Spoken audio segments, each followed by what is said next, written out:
In my opinion, How the Grinch Stole Christmas is the funniest holiday movie and is something that I go back to and watch every single year.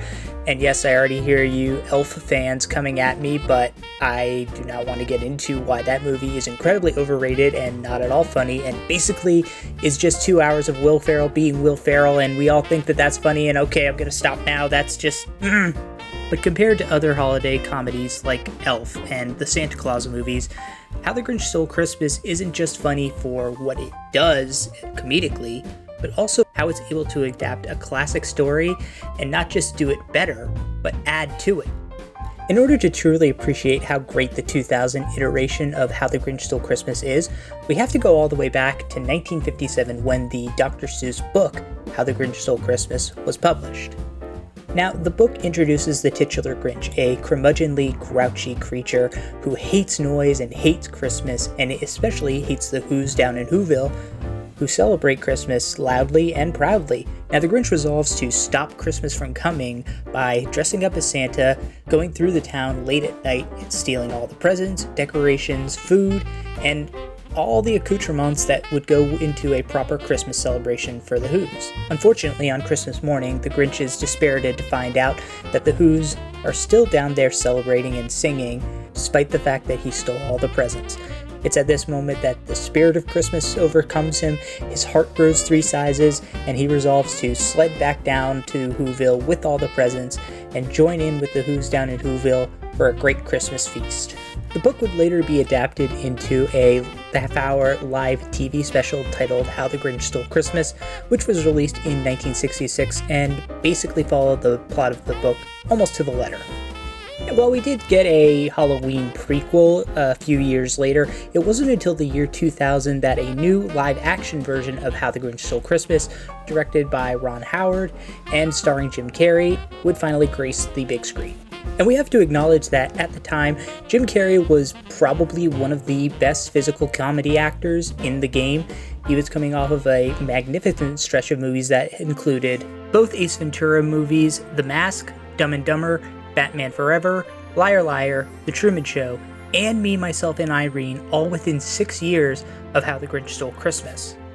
And beyond Jim Carrey, the rest of the cast was stacked with supporting actors. You had Anthony Hopkins as the narrator, Christine Baranski as Martha May Whovier, Jeffrey Tambor as Mayor Augustus Mayhew, Taylor Momsen as Cindy Lou Who, just an absolutely stacked cast.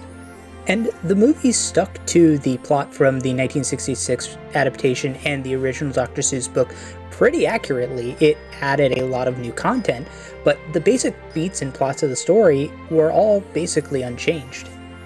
So it's interesting to go back now and look at the reviews for The Grinch, which were very mixed and actually tended to be more towards the negative side. And a lot of the criticisms of The Grinch is that the adaptation added a lot of content that was dark and unnecessary and just didn't measure up to the original. And I think that's incredibly ironic because in looking at both of these movies without the tinge of rose-colored nostalgia, I'd actually argue that the Jim Carrey adaptation was far superior to the original just because of the depth that it added to the characters, the plot, and the themes. Like, let's be real, the original How the Grinch Stole Christmas was cute. It's a winter classic, it's a fun time for the whole family, but it's a cartoon kids movie, and it doesn't have a lot of depth in terms of its message. There's no real plot progression or character development. The Grinch ultimately has a change of heart because of reasons. He doesn't really ever get to learn or grow as a character. His heart just magically grows 3 sizes that day. There's no real motivation for him to hate the Who's, to hate Christmas, and to want to steal Christmas other than it's noisy, I guess. By contrast, the 2000 adaptation really does give us a fleshed out understanding of the Grinch as a character and why he wants to steal Christmas. And even though the flashback explanation of how the Grinch grew up to be the spiteful, hateful, Christmas-hating monster that he is, I do kind of like how it characterizes the Grinch. Yes, he's always hated Christmas, but there's also something within him that always seems to be just below the surface that kind of wants to embrace the holidays and be accepted. It's a feeling that a lot of people can identify with. I'm not going to sit here and say that his motivation behind hating Christmas is some masterfully crafted, incredible backstory. Like, He was teased as a kid around the time of Christmas, and when he tried to show his affection for a girl that he liked, people laughed at him, so he decided that he hates Christmas and fled society. It's not incredibly complicated or deep, but it is something more than what we did get from the original book and cartoon adaptation. And even when we get to see and interact with the Grinch as an adult, we do kind of understand that he has a certain level of charisma to him, and that he does, even subconsciously, want to be liked and accepted and embraced by the Who's of Whoville. When he is brought to be the Christmas holiday cheermeister, he initially resists it, but he begins to have fun and embrace the people around him. He is somebody who cares for Cindy Lou Who even before when he's starting to steal Christmas, and before that. There is some good in the Grinch. We're told this throughout the beginning of the movie. It's just that he's been hardened by the people around him. And that brings us to really the biggest change that the 2000 adaptation made, and probably the best change, which is to the Who's down in Whoville. In the book and in the cartoon adaptation, the Who's are just kind of portrayed as everyday people who are getting into the spirit of Christmas, but what the 2000 adaptation does, which I think is very smart, is that it turns them into Christmas-obsessed consumers. In the 2000 adaptation, every single Who in Whoville is obsessed with Christmas. They have their houses decorated to the nines. They spend almost every day, even the days when it's not Christmas, thinking about Christmas, counting down to Christmas. When the Christmas season comes around, they are obsessed with having the best presents, the best decorated house. Everything is Christmas in Whoville. And I think this decision was really smart for a couple of reasons. First of all, it gives the movie an overall theme, which is a critique of the capitalism and consumerism that has overtaken the spirit of Christmas. The Who's down in Whoville aren't just regular people who are into the spirit of Christmas. They're vapid consumers. They are people who have lost the point of the spirit of Christmas. It's not about giving in Whoville. It's about appearances. It's about who looks the best, who has the best gifts, the best lights. And so in that final morning when the Who's awaken, having found that the Grinch stole all their presents and all of their trees and all of their decorations, it feels a lot more cathartic when they all join hands together and sing and celebrate, because it feels like they've discovered the true spirit of Christmas, that the townspeople have learned the lesson that there's more to this season than just the material. This decision also gives us, the audience, a good reason to latch onto Cindy Lou Who, and a good reason for her to bring the Grinch into the story. Cindy Lou is a young girl who doesn't quite understand what the meaning of Christmas is, kind of in a Charlie Brown special way. She is trying to figure out what makes this season special, and she ultimately decides that she will bring Christmas cheer to the one person to whom cheer is never given, the Grinch. This is why the pairing of Cindy Lou Who and the Grinch has such a dynamic feel. They're two opposites of the same coin. Both don't really understand the appeal of Christmas, but while the Grinch is curmudgeonly and eschews Christmas, Cindy Lou Who is bright and optimistic. She wants to bring that Christmas cheer, the true meaning of Christmas, to everyone. So her asking her parents and the townspeople about the true meaning of Christmas and about the Grinch really serves as a good conduit for us, the audience, because we get an understanding of how this town has functioned, why its obsession with Christmas is so deep-rooted, and how that affected the Grinch. And that's the third reason why this theme of commercialism and consumerism is so good and so important, and really elevates 2000's How the Grinch Stole Christmas. It makes the Grinch into a, if not sympathetic, at least understandable character.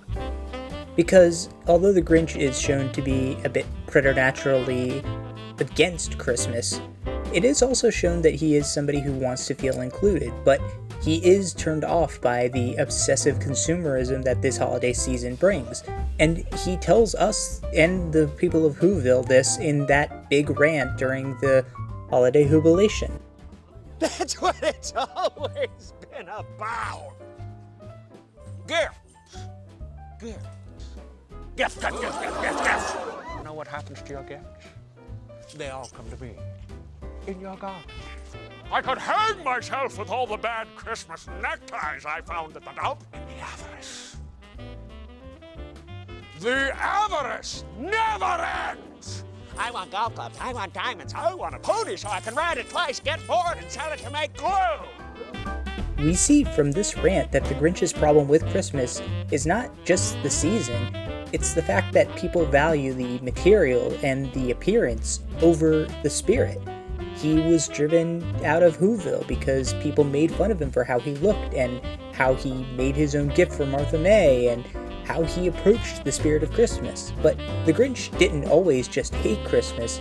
He just had a different way of celebrating, and that's the ultimate lessons that the Who's down in Whoville must learn.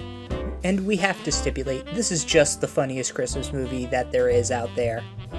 No, not you. No, it's not you. Go away. I know some of the fourth wall breaks and things like that don't necessarily land, but there are so many great jokes that I just quote constantly, and there are so many references that have just been iconic gifs and memes. This movie is just chock full of great energy.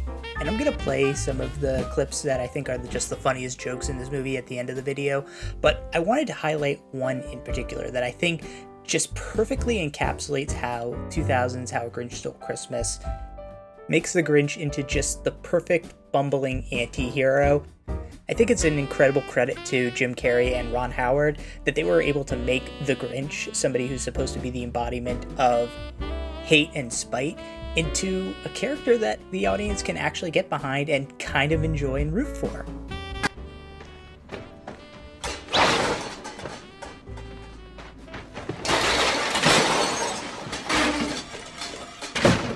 That right there is the Grinch.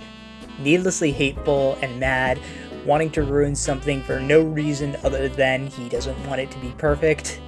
I think that's really why How the Grinch Stole Christmas has stood the test of time for me and so many others who aren't necessarily the most jolly and joyful people in the holiday spirit, but who nonetheless want to be included and celebrate and experience the true meaning of Christmas. Thanks for watching. Please don't be a Grinch and not hit the like button. It helps support the channel. I really appreciate it. Happy holidays. And as promised, here are some of the funniest clips from the Grinch. Enjoy. At least I scared the bejeebers out of that little girl at the post office. She'll be scarred for life if we're lucky. You have no messages? Odd. Better check the outgoing. If you utter so much as one syllable, I'll hunt you down and gut you like a fish. If you'd like to fax me, press the star key.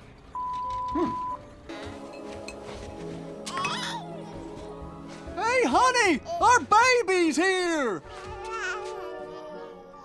He looks just like your boss. Oh, that's really mature, saying exactly what I said.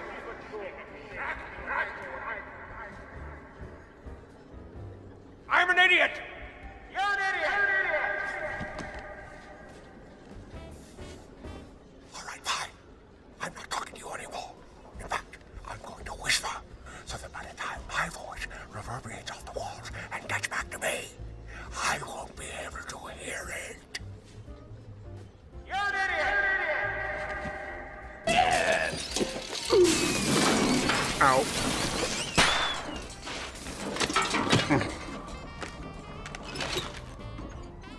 Airbag's a little slow.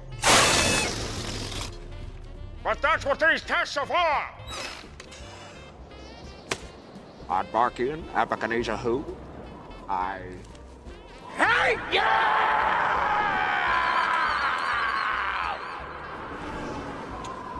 Aaron B. Benson who? I hate you. Hate, hate, hate, hate, hate, hate. Double hate. Loathe entirely. Taxi! It's because I'm green, isn't it? You're a reindeer. Here's your motivation. Your name is Rudolph. You're a freak with a red nose and nobody likes you. Then one day, Santa picks you and you save Christmas. Action! Brilliant! You reject your own nose because it represents the glitter of commercialism. Why didn't I think of that? Cut, print, check the gate, moving on. Even if I wanted to go, my schedule wouldn't allow it. 4 o'clock, wallow in self-pity. 4:30, stare into the abyss. 5:30, jazzercise. 6:30, dinner with me. I can't cancel that again. 7 o'clock, wrestle with my self-loathing. I'm booked. Of course, if I bumped the loathing to 9, I could still be done in time to lay in bed, staring at the ceiling, and slip slowly into madness. But what would I wear? Nice kid. Bad judge of character.